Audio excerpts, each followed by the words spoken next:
Thirumavalavan sir வந்த பிறகுதான் மாறி இருக்கு. என்னன்னா ஜாதி கொஞ்சம் மாறி இருக்கு.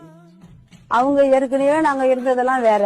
இப்ப நாங்க எந்த இடத்துக்கு ஸ்கூலுக்கு போனாலும், கரண்ட் பில்லு ஈபி கட்டத்துக்கு போனாலும், சொசைட்டிக்கு போனாலும், எந்த இடத்துக்கு போனாலும் எங்களுக்குன்னு கொஞ்சம் இப்போ ஒரு துணிச்சல் வந்திருக்கு திருமாவளவன் சார் இருக்கிறதால.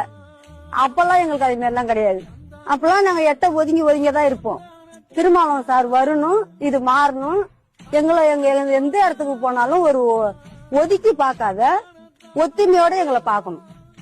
நிமிந்து நடந்து ஒரு தைரியமா பேசுறதுக்கு, மத்த இடம் போனா திருமாவளவன் நம்ம ஆள் இருக்கிறாரு, நம்மளுக்கு எதா இருந்தாலும் செய்வாரு, நாங்க எல்லாம் துணிச்சலா தைரியமா நாங்க இறங்கி அவங்களுக்காக பேசுவோம்.